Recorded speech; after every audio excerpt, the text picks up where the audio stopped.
Welcome back, guys. After a very long hiatus, we are finally back with the next iteration of the Megabase tutorial series. Now, this one's going to be a little bit different in that I'm going to try to make it in little bite-sized pieces, and I'm going to try to lay the groundwork so that we have all the information going into this next project so that all of you guys know exactly where I'm coming from when I'm doing things, and you can better grasp what the plan is. We're going to have a couple videos of background information before we really get into the actual building of the base, but hopefully it should be a more complete series this time with some better results in terms of helping other people and things like that. So we have 3 stages of the orbital platform. The first stage builds the platform, but we have one main feature, and that is this control panel here.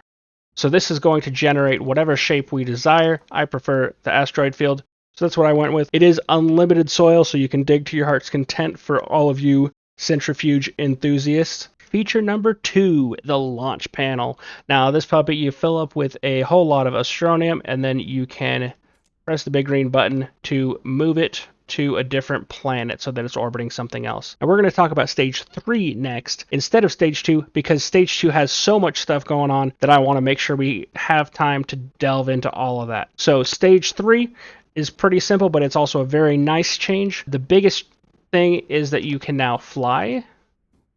So you don't have to worry about bringing a pet around or anything like that.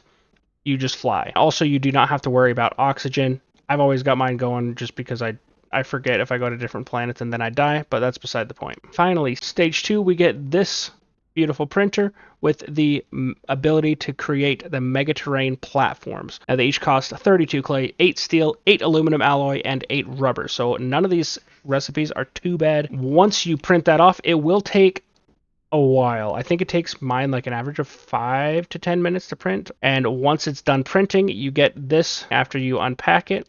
And this, if you notice, looks exactly like the circles right here. You can rotate it. You can lay them pretty close. I mean, you can rotate them quite a bit in an acceptable direction, so that is pretty nice. Okay, well, it doesn't want to go there. But anyways, let's Oh, there we go. As you can see, I've got it all over here. I've got mine started. This is where we are going to have our power plant.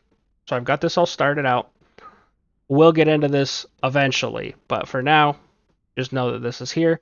But you can put the soil there, and then you can extend. You can see there are 3 circles in each direction, facing away from the initial anchor point.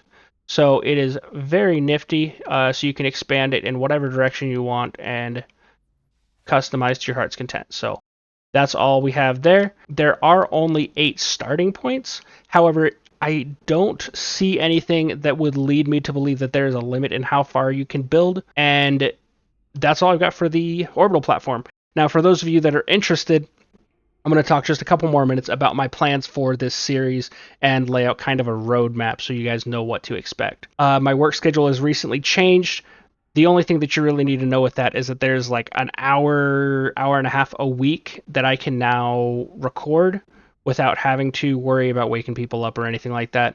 So I'm going to try to do that Tuesdays that I record, and then I will hopefully either upload Tuesday or Wednesday, giving me a little bit of time to edit. I want to try to plan on that kind of schedule. So it should be shorter videos with a more focused approach and hopefully a little more digestible so that you guys can all see where I'm coming from once we get a little further in. So first thing we did was we talked about the orbital platform in general.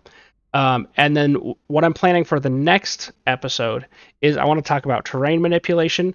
I'm not 100% sure what order I want to do them in. We could do terrain manipulation, then we could build the power plant here, then fill it and go from there. So we'd have maybe even a couple different videos while we're building the power plant, so I can talk about all the different intricacies of building some more advanced structures, so you get that full grasp on how I'm doing everything. So we'll talk a little bit about terrain manipulation, and then at some point we're going to have to talk about auto arm basics. More particularly placement and how the placement affects where it drops and where it can access and things like that. And then we will need to talk about all the logic stuff in general.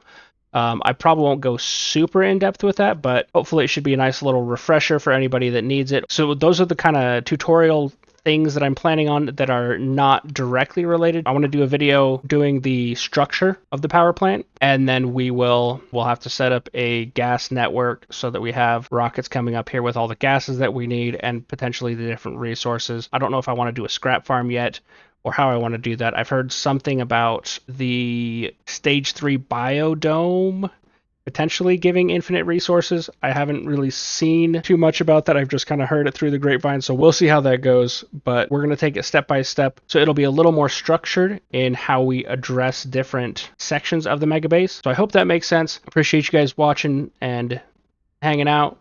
Let me know if there's anything in particular that you want to see or that you need clarification on when I'm working on things, because I know sometimes I get ahead of myself and I don't explain things very well.